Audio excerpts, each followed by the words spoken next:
on Masculinity 2.0, where we're going to talk about the magic in magic mushrooms with Neil Markey and how it's helping men out there in the world and all people. But I'm really excited to have this conversation today because I'm sure a lot of you out there today are hearing a lot about psychedelic therapies. We're going to talk about mushrooms in particular, which is psilocybin, with Neil. Neil has been running Beckley Retreats, and they've been helping dozens of people over the last almost a year now to bring these psychedelic experiences through ceremony and how it's helping people in all different types of people, not just men, but veterans and everybody.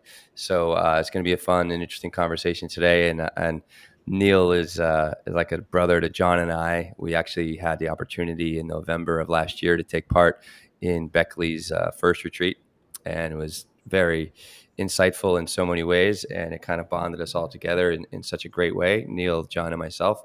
And we're excited to have this conversation. So welcome, gentlemen. Welcome. John's here and Neil, and we're live. Yeah, we are. Yeah, we're live, and we're going to go, we're here on YouTube, but we'll go into the other platforms here in a couple of days, and we'll go into the podcast platform next week. But, for those of you who listen to the show or watch the show, you may recognize Neil. We've had him on a few times. Once we've had him on to discuss developing trust and having each other's back. And then obviously, as Will mentioned there before, we did do a psychedelic retreat in Costa Rica, and we actually did a couple of episodes there. And that retreat was Neil's brainchild. And, what he's doing now is a lot of what that kind of gave birth to, if you will. And now we've got him here today to discuss the magic mushrooms and why that is important and what that can do for you. But for those who haven't had a chance to listen to those former episodes, a little bit about Neil real quick. Former Army Ranger. Wow, man. Army disgusts me so much that I can't even let it go. Obviously just getting tongue tied, but yeah, so Army Ranger, got his MBA from Columbia, went on to do some consulting at McKinsey, then went on to get his mindfulness-based stress reduction teacher certification, founded Maryland Mindfulness, and then went on to found Evolutio, and that company was focused on giving human beings the knowledge, tools, transformative. Wow, I need to calm down. I need that grounding practice. Transformative experiences and community support to create meaningful change. And then since then, Evolutio has been acquired by Beckley Retreats. And Beckley Retreats, Neil is now the CEO of Beckley Retreats, and Beckley Retreats offers transformative well-being programs combining indigenous wisdom and plant-based therapies with modern psychotherapy and human performance science. Boom. So there you go. Hey, Neil. Hey, guys. Hey, welcome, Good to Neil. see ya. I love doing this stuff with you guys. It's nice it's good stuff, man. Work with friends. Yes, indeed. It feels there's a different feel to this episode, man. When it is just all friends, like all buddies. Don't get me wrong, I love our guests. I love all our guests, but when it's just the three of us kind of shooting the shit about stuff that we care about and stuff that we know is helpful to others, there's a different feel, and I appreciate you being here with us today, brother. Yeah, man. Thank you guys so much. So should I give my background a bit, or? Yeah. Well, we'll you know what, let's just, we're going to ground for, a couple breaths, just take a couple, like a 3-second breath check. But one thing I really enjoy about working with you, John, and having someone like Neil on the show, there's a certain like camaraderie that kind of really forms around our masculine energy in some ways. It's different. There's something about like when I only work with men, and I'm sure you experienced this in the service, it's just really, there's some beautiful things that come out when we really get raw and vulnerable and just kind of, and work from that place of authenticity as well.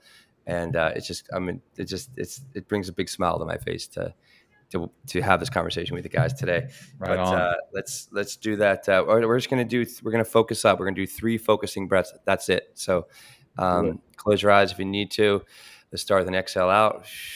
Empty all the way out. Big breath in. Exhale very slowly out the mouth. And feel like your body melting on those exhales. Another big breath in. Inhale, keep going. Exhale, melt on the exhale. Feel your body weighting down into the earth through your sit bones or your feet or both. So one more time, inhale. Let that go. Awesome. There we go. All right. Let's do this, gentlemen. Oh, there you go. As simple as that. Simple as that, right? Just grounding with just a few breaths, and here we are. Yep. So Neil, let's kick it off with a little bit about your story. I mean, how did you get into what it is you're doing now? Basically, tell us over the last, I don't know, 40 something years. Yeah, it's been a windy road, but I'm in a pretty good spot now.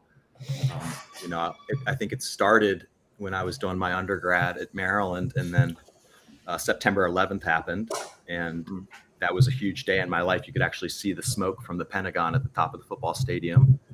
And long story short, although the military had never been on my radar before, I started paying attention to what was going on in the world, and I thought we were at risk. And I ended up leaving school and enlisting for a bit, and then came back and did ROTC and went in as a lieutenant.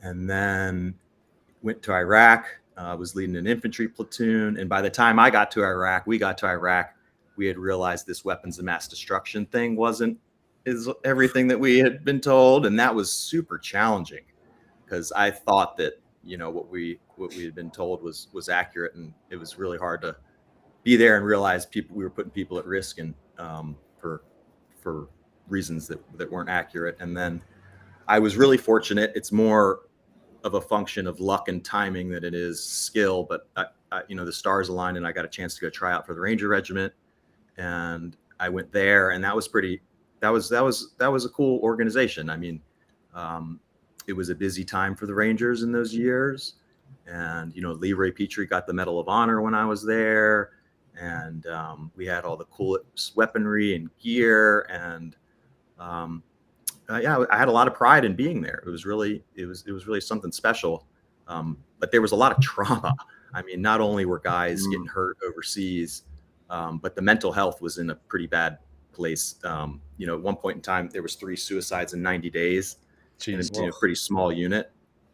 And, I was super fortunate. I was more of a support guy, and I was an officer, and, I had just gotten there. So like on my first Ranger deployment, a lot of the guys had been there for like 10 or 11 deployments, so it was just like intense, and it left some marks. And, I ended up getting out and was fortunate to get into Columbia for grad school, and was there. And, although I was doing well outside looking in, I was at a good school. I was getting some pretty prestigious summer internship offers at places like McKinsey and Bain.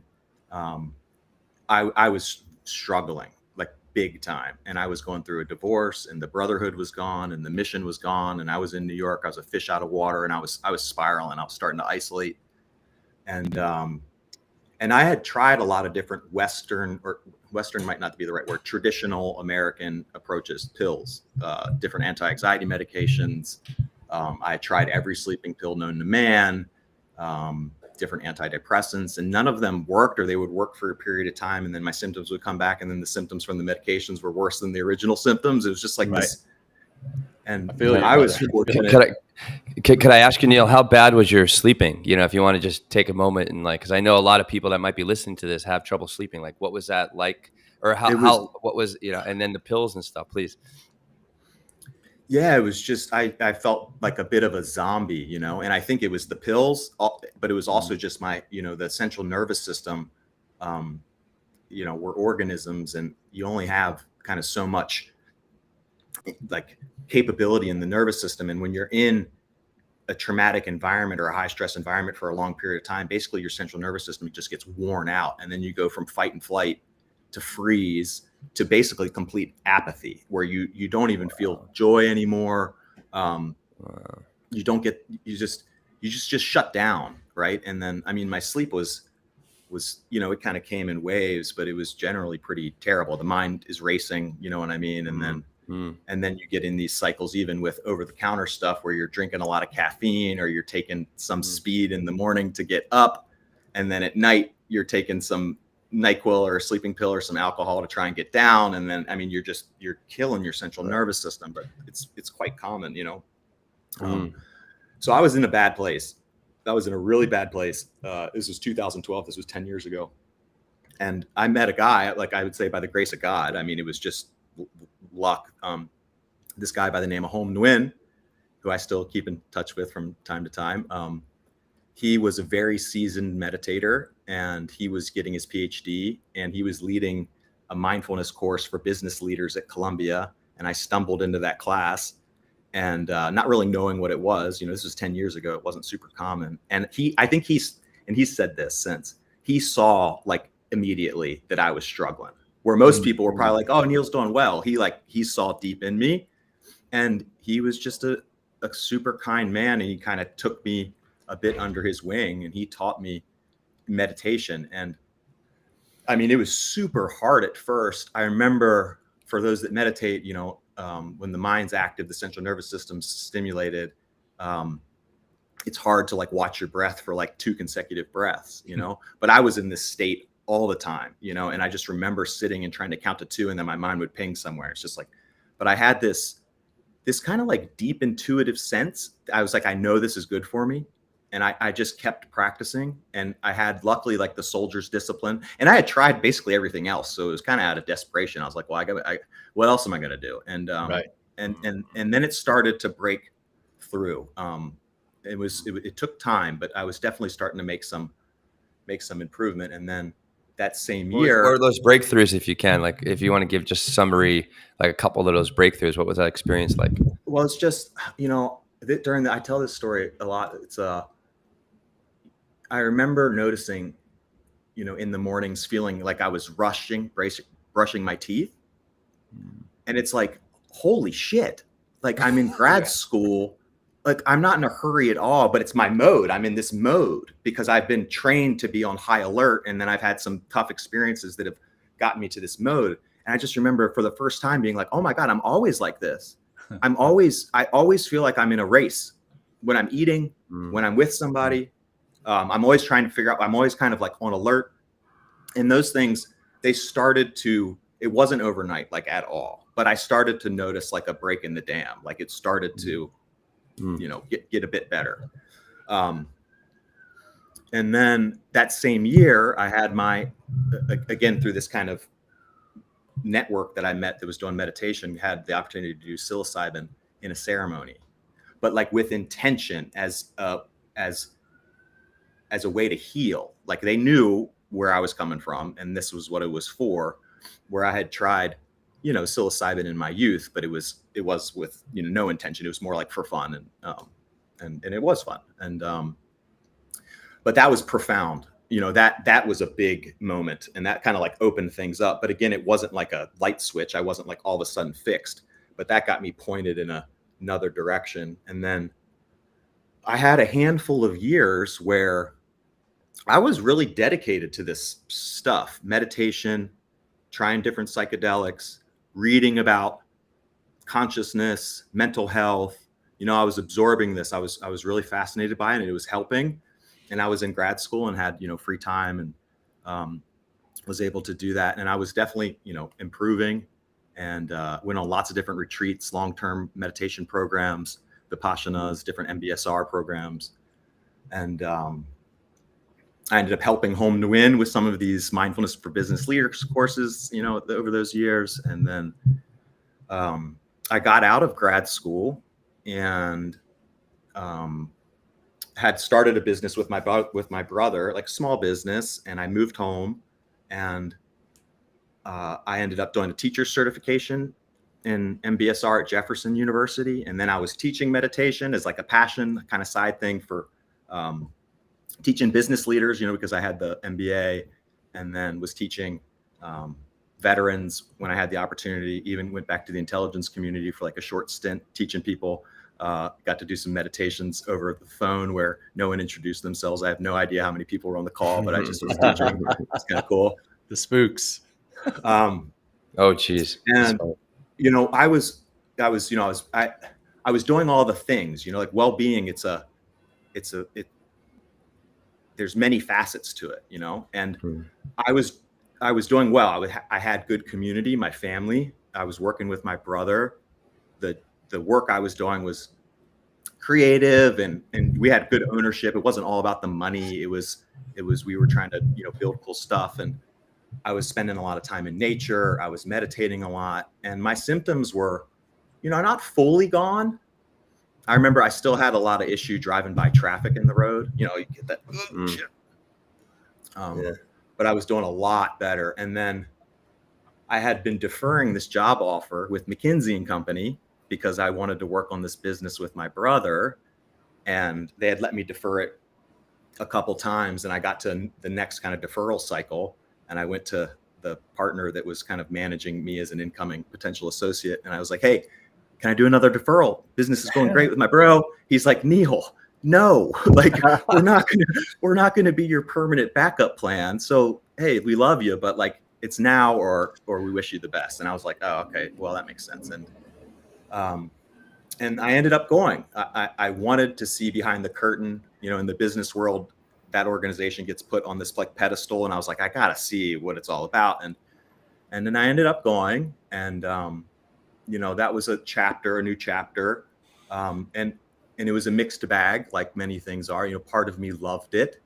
It was so intellectually stimulating. You know, there's really intelligent people there, and highly motivated people. And, you know, I'm a lower middle class kid from Frederick, Maryland, right? And so now all of a sudden I'm in boardrooms and I'm staying in fancy hotels, and I don't know, it's cool, you know, and you like telling people that you work at McKinsey. So I don't know, I was having some fun for a while, and I got to stand up and kind of, we're not fully stand up, but there's a partner there that is like a very well-known seasoned meditator that's written some books, and his name's Manish. But I got to work with him and a dear friend of mine, and we like formalized and stood up the internal mindfulness program at McKinsey and Company, which was like super cool, right? Like that. Yeah. I loved doing that. And, you know, I was the first consultant to teach meditation as a service offering. So I was getting to do some like really cool stuff that I was passionate about. But that was also the beginning of when my own mental health started to slip backwards, you know, and now looking back, it's quite clear that the environment, you know, and now it's so important for us as we, you know, help get people to this work. It's like, you know, environment matters. And that environment there was challenging. It was super fast paced. It was very egocentric. It was very money driven. And the reality is even if your mind is not like thinking about it on a daily basis, you might not be on a daily basis being like, hey, this work is not in alignment with me, like writing it down. But your body knows. Your body is well aware of what is happening, you know, and if there's this misalignment, and there was a misalignment for me. And then, you know, I start slipping back. I was there for a few years and did, you know, well professionally, but was starting to have some of my symptoms come back. And I ended up leaving, and then I ended up in private equity, which I would say was even more off base for me. It's just not my work. You know, there's plenty of great people in that work, but it's just not my work. And I was just chasing money at this point, and kind of lost my way, even though I had a decent foundation. And, you know, I did that for a few years, and I got to this point where I had a very fancy title and relatively high income for, you know, a guy in his mid 30s. But was completely miserable again. And most of my symptoms, not all of them, were back from when I was in the service or getting out of the service, you know, like this franticness, the teeth brushing thing was back. Right. And, wow. And yeah. I also noticed that a lot of my peers were having, a lot of the same symptoms. They were in the same fight or flight cycle as veterans. Now, you know, I'm not trying to make a comparison between, you know, combat experience and corporate America, but there's some similarities, right? Like a challenging toxic work environment is a challenging toxic work environment. And I started to see that in my peers, and I was like, man, this stuff is everywhere. And anyway, I got to a place where I hit another rock bottom, not unlike my time in grad school, and I left. And this is when a few years ago I left, and I had been well before, you know. I knew how to be well. It's pretty simple. You just got to like get your ego in check and make the right decisions. And I got back into meditation, and I got back into plant medicine, and I ended up in Mexico, and then I was putting programs together, simple stuff, we would meditate in the morning together. Sometimes we would do some psilocybin and then go for a hike and then meditate and just, be in nature, be with good community. And then, there was a point when I was down there where I was like, oh man, I'm watching what's going on in the world. I'm like, the world's opening up to this stuff, psychedelics, indigenous wisdom, meditation.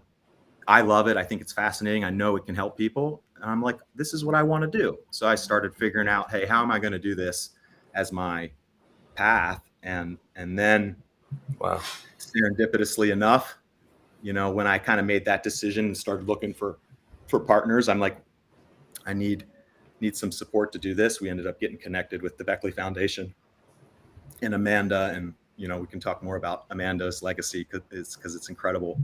And now we're doing it together, and now we're running these programs together in Jamaica, which are, this mix of, I think there's a happy medium to be had between, you can have high standards and scientific rigor, good protocols and good safety. But you can also have some of this indigenous wisdom, right? And some of the art to it. And I think we need more of that. I think that we need to get people kind of out of the metropolitan areas and the doctor's offices, and we need to get people in groups of nature, right? I mean, I think that's a big part of it. So I think it's my life's work, and I love doing it. I love it's awesome very work, fortunate to man. be part of it. It's awesome work. And, Will and I both experienced it firsthand.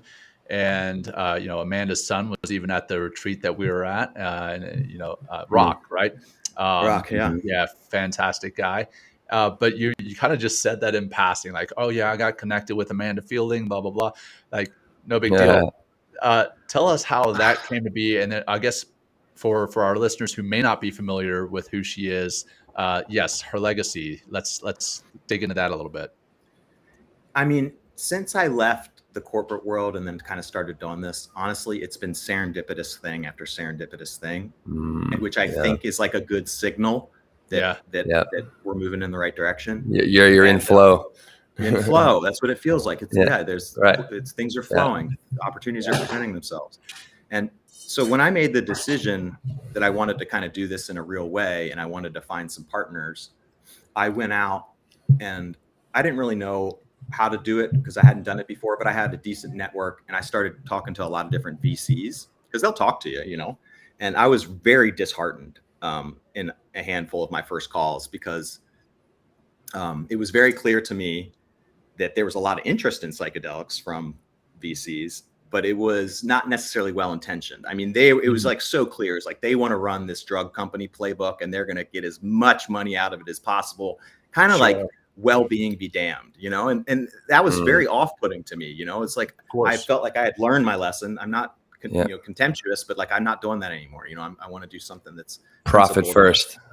I want to do something that's principled. I want in 30 years, I don't want a big house and car. I want to say, wow, I did something of meaning, like that's what fills you up. That's what fills us up. And then I was in this disheartened state and I actually reached out to a mentor of mine from Columbia University.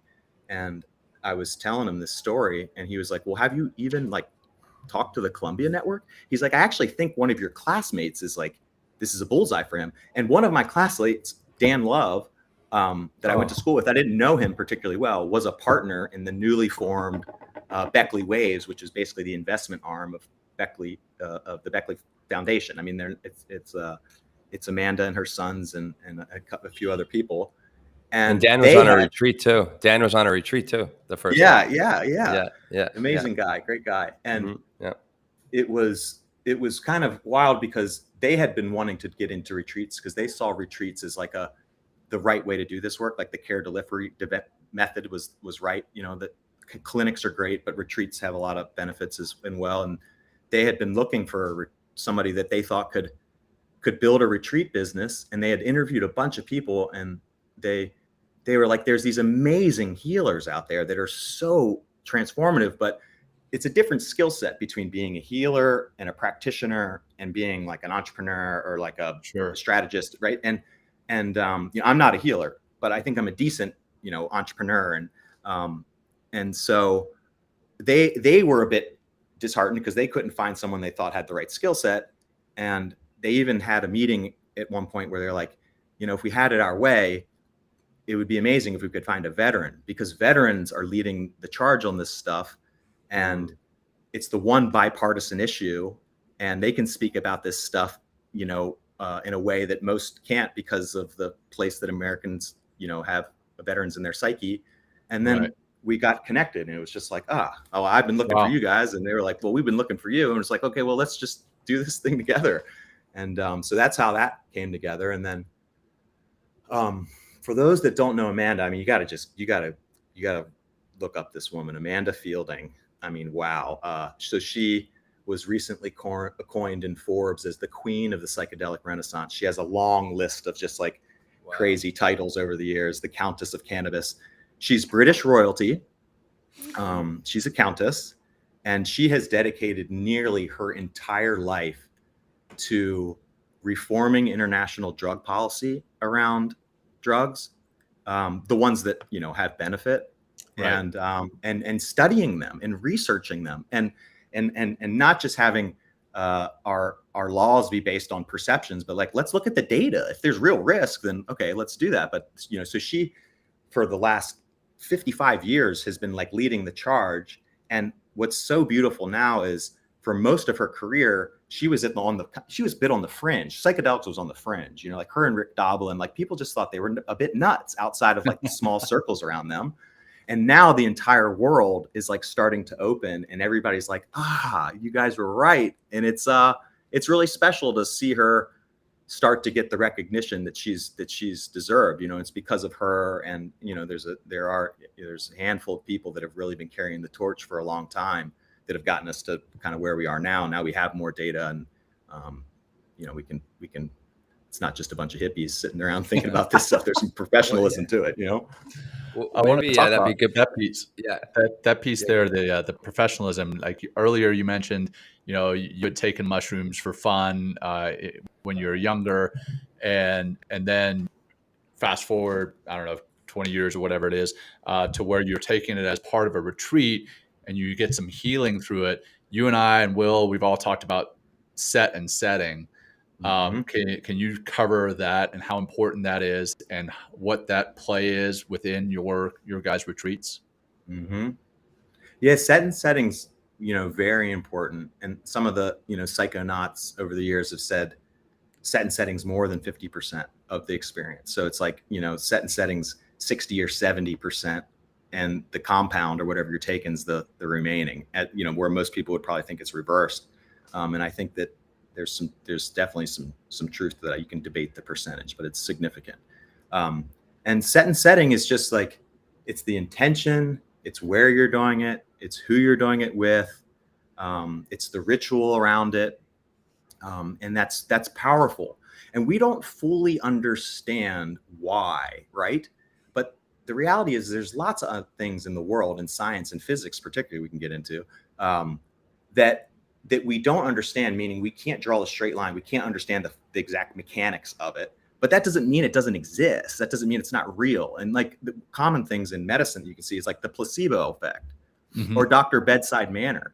I mean, study after study after study shows that, if people think they're getting a pill, that a lot of people will have some benefit just from the mindset. We don't understand how that works. We have no clue, but that doesn't mean it's not real. And it's the same with this, like, set and setting. It might feel like a bit woo or soft, but it's like, there's lots of stuff that is a bit beyond our current ability to understand, but that doesn't mean we should throw it out, right? Right.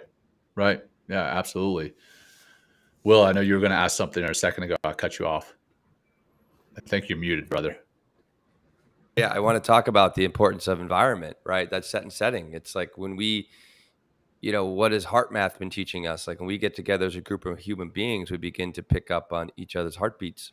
Yeah. Right. And like, what is it like? What's the power of having multiple heartbeats, but also starting to, because of the ceremonial aspect of the retreat itself, like we're breathing, we're meditating, we're all kind of getting into the same vibration, if you will.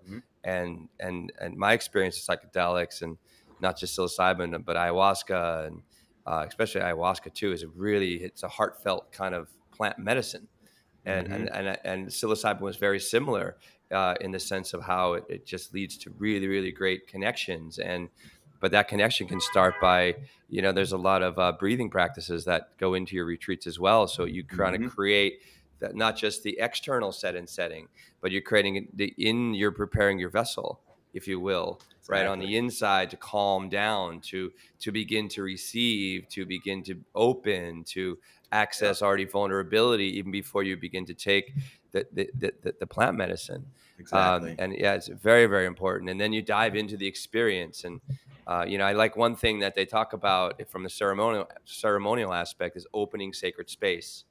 Right. So we begin to not just honor the spirit and the energy within us and amongst us as human beings, but also the environment that's around us, which is super important. And that's why, you if you're, doing a ceremony like in the city, you're going to have a completely different vibration, a different experience, taking it into the forest, taking it into the jungle, taking it by a lake, because even the electromagnetic frequency in those areas is lower, right? And helps us to get lower and deeper and kind of get into more of our, the loving kindness and the love that we are at our very, very core of our being. Yeah. So yeah, absolutely. it's yeah. And I would like to go more into, because we like to geek out on this show.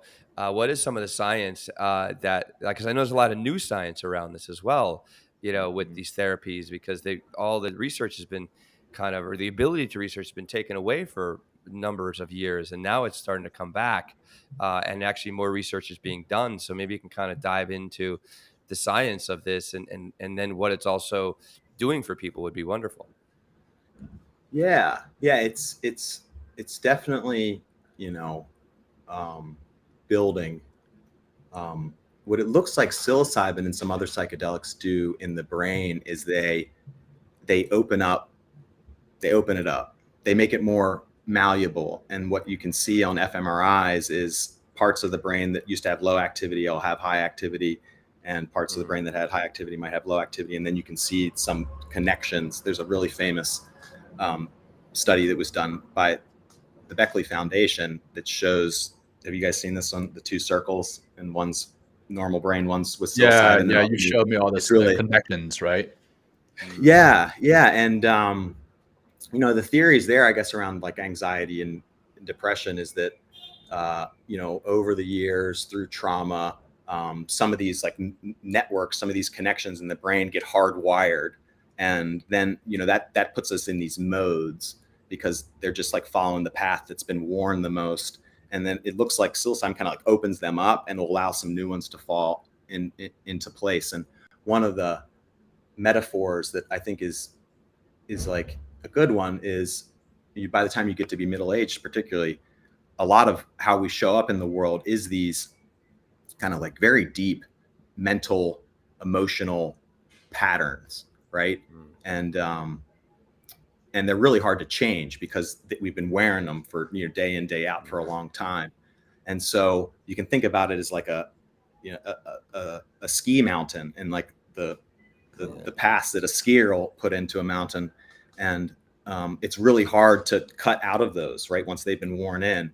But if fresh snow comes down, if you do some plants in the right way that have this capability, it's like a fresh layer of snow, and you have the opportunity to put new paths down. But there's still a tendency to go in those old paths. They're in there somewhere, right? Like, and so you do have to be mindful to try and put new pathways down. That's why the prep and the post, kind of like doing the work, is really important too, because sometimes people will get some benefit just like on its own, and you can have these really powerful mystical experiences which give people this sense of connectedness, and in and of itself it's powerful. But I think to get the most out of them, to like really optimize the benefit, you got to like do the work. You got to make habit change, and you got to do the meditation, you got to take care of yourself, you got to do some of the Western kind of psychotherapy approaches are really beneficial if you do it in the right way.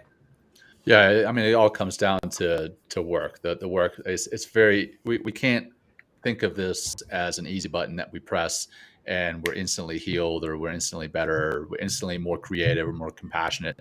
There's a lot of work that goes into it. The compound, as you mentioned before, like with set and setting, the compound is just a piece of it.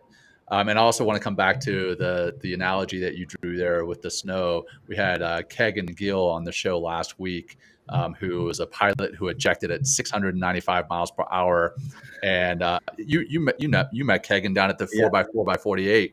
Yeah. Oh, no And shit. he used that same analogy last week. So it's a great It's one. a good one. Yeah, for sure. Yeah. So the the compounds, what it's doing for you scientifically, it's opening up or maybe reconnecting these new neural pathways, or maybe reconnecting old ones that have maybe died or atrophied. I want to kind of tie this back to the kind of the masculinity 2.0, or the masculinity upgrade, as we've kind of coined it. What do these plant medicines do for us in that aspect, as men specifically, or hyper masculine types? What are we closed off to that these medicines are maybe opening us up to? Mm-hmm. Yeah, I mean, I think it's the same. It's like the same logic we were just talking about. It's like we're brought up in a American society where, when we were kids, for sure, it was boys don't cry, the alpha males are the winners. And, it was this bravado kind of tough man mentality that got a lot of, that was rewarded in some sense. You know what I mean? Like it was less frequent that a guy that like was super kind and gentle and centered would get like some feedback that was positive from like our society in the United States. Right. So it was pushing people towards this other way of being. And then if you go into a even more alpha type environment, like the military or corporate America, where it's more faster, more, go harder, and then you're wearing in these pathways around that mode and that way of being. And yeah, and it just, you can not even realize that you're there. You know what I mean? Like, and that, look, I don't think that masculinity is great. It's just, I don't think that there's anything wrong with masculinity or femininity. It's like, are they in balance? Is there harmony? There's like time and place for them. And I just think that, things can get out of alignment or can get, stretched a bit. And I think for myself, I mean, by the time I got out of the Ranger Regiment, I wasn't a kind. I mean, I was good to people that were very close to me, but kind of outside of that, I was pretty rough. I wasn't the kindest. I wasn't the gentlest. I wasn't the most patient.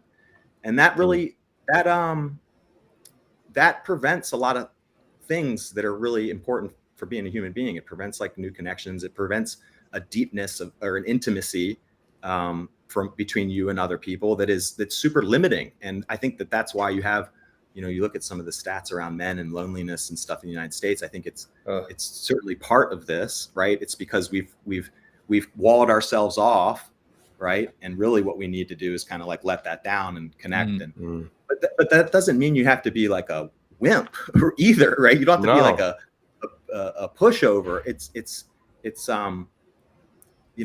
I remember seeing leaders in the Rangers, and there were some guys that I think like got the masculinity thing right. And it was like this like fearlessness, but without arrogance. And it was this, wow, there this you go. like Courage. Yeah. And it was this like, it was this toughness, but it was without aggression. Like they didn't, it was measured, you know what I mean? But then there was a lot of guys that, a lot of this kind of, a lot of times from, for me included too, it comes from insecurity. So you overcompensate, you over index, and then you put these, more intense pathways in, and then you're showing up in the world as this like jerk because, right. And then you end up being pretty unhappy because you separate yourself from other people in that mode, which I did. And, I'm still trying to kind of wind all that back. And, yeah. I feel a lot of this, the medicine itself, and tell me if I'm wrong, or please give me your input. It's like, I feel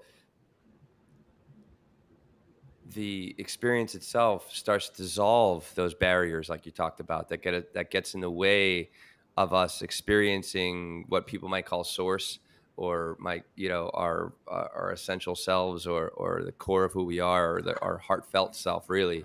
And that's Yeah. the source. It's like, and what through the heart, and the heart being connected to the rest of this incredible being that we are, like physically, and the spirit that's kind of an awareness that's inside of us. It's like, what kind of to also speak to the courage that you're talking about. It's like we connecting to that source of love and connection, right, and compassion, right? Like, that's what does the Buddha say in Vipassana? Only love, only compassion. And the psilocybin and the psychedelic experience reminds me of that, very Mhm. much so.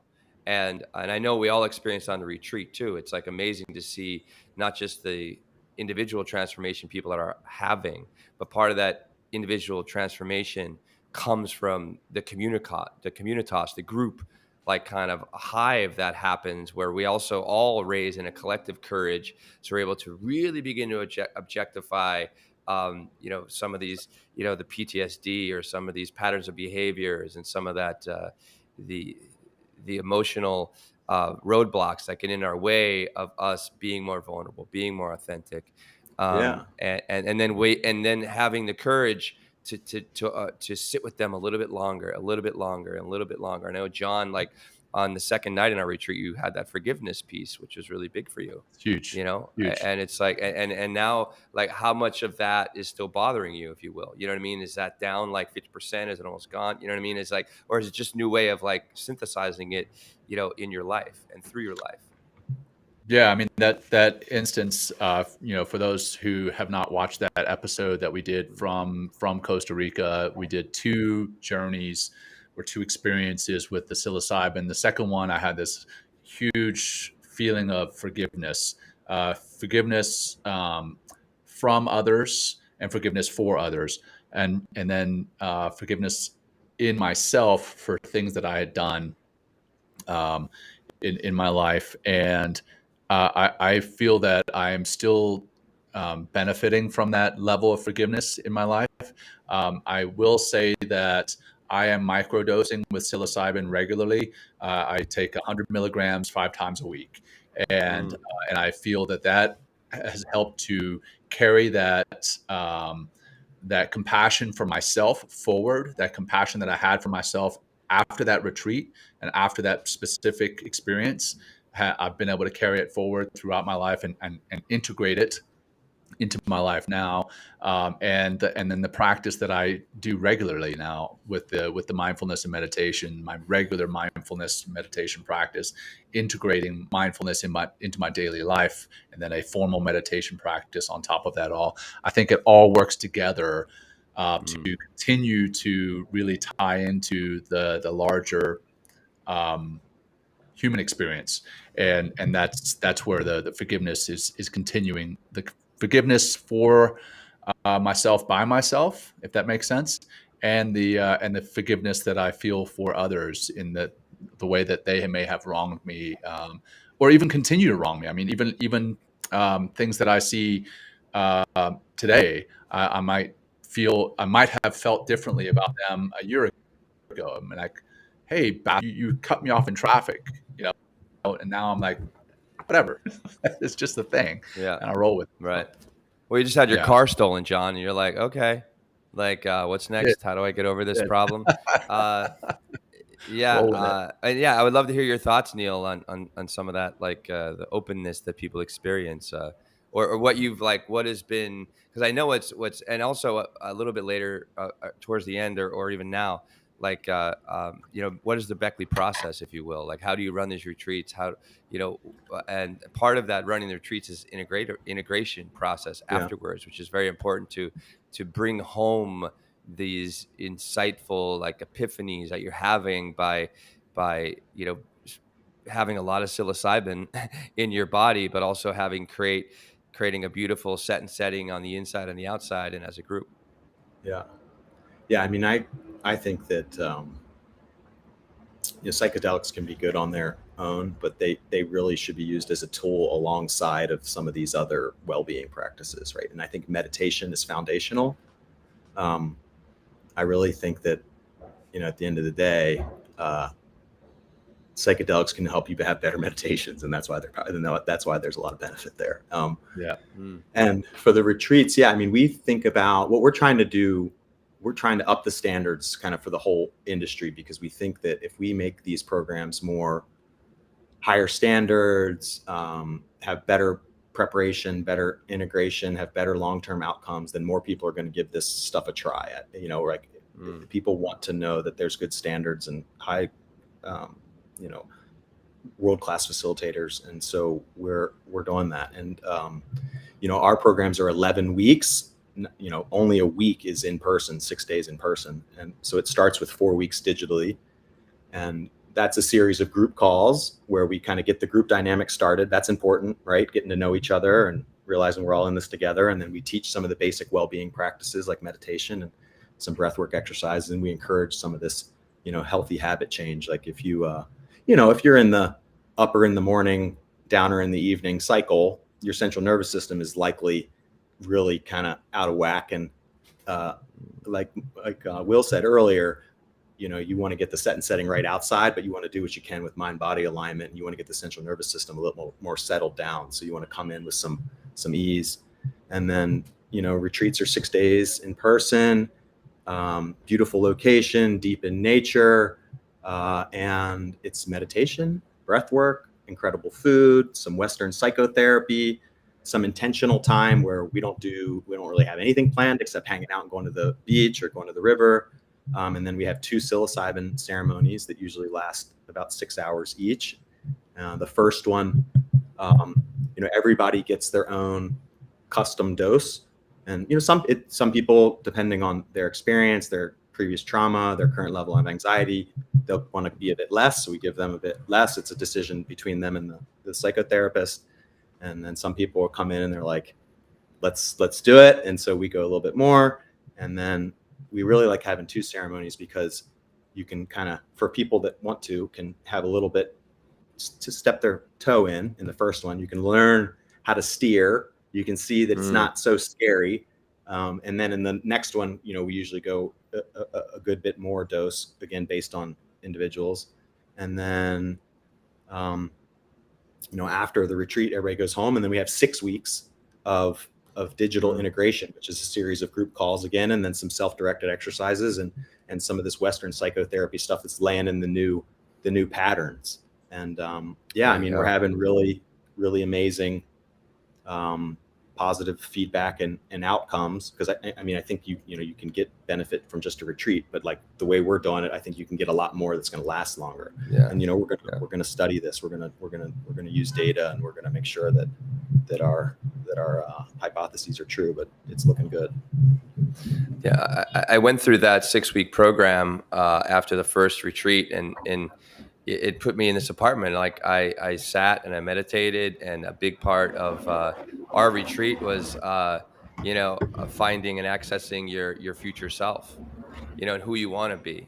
How do you get there? What do you need to do? And like, what is that vision? And I sat in meditation, these visual meditations, these guided meditations that were part of the 6 weeks program. And I would just see this place over and over and over again in my meditations. And then, it's funny how you just put out the positive vibe into the world, and these medicines help us to connect to that frequency in some ways. It's very strange, but it does make a difference. But if you sit, you can really see it, and living from that heart space, I feel, makes this possible. Like where I'm living right now, it makes this possible because I'm connecting into the world in a way that like part of its own frequency. So it was a great integration process, and I'm so glad we're talking about this today, because I want more people to have these experiences. John is taking deeper risks. John just bought a truck. John got a bigger office. You know what I mean? Like we're stretching because of it. We started stretching. Because like, fuck it. You know what? Like there's some sort of higher source out there. And that helps us just to, when we come from that loving place, stuff could really start to move and change. So for Neil, When is your next retreat? Where is it? And for the audience down below in the Beckley Retreats email and website that you can sign up and find out more information. And for those listening, I'll put that out here shortly. But Neil, when is the next retreat? Where is it? Well, our next one is in Amsterdam at the end of August, but that one's sold out. And then we have some in Jamaica starting in October. And then we have some in November. One of them sold out already. Wow. And then we have a one in December. So if people want more information, email. And I love talking about this stuff. So I'm happy to get on the phone and chat with folks if they'd like to. So let's get some more folks down. It'd be great. Let's go, man. And Will and I will be joining you at some point again in the future. Yes. I know it just because of how powerful the experience was last time, but also because we enjoy hanging out with you, Neil. So thanks so much for thanks so much for being with us today. Will, you got more? No, I gotta say, there's nothing better than doing mushrooms and hanging out with you guys. I gotta do it again. And I mean that in like fun and funny, but it's just like it's wow. There's a bond that happens, and it's beautiful. So indeed. Yeah, thank you. I don't think there's anything else, but I really thank you for sharing your story, Neil, and sharing what's happening with Beckley, and info@beckleyretreats.com, info@beckleyretreats.com if you want information, and beckleyretreats.com, www.beckley retreats.com for more information, and join this growing movement, because it's only getting bigger, and nice to have someone like you, Neil, on the show that's leading the forefront of this revolution with Amanda. Together. Yeah, we certainly are. There you go. Mm-hmm. Well, you guys enjoy this weekend. All right. Take care.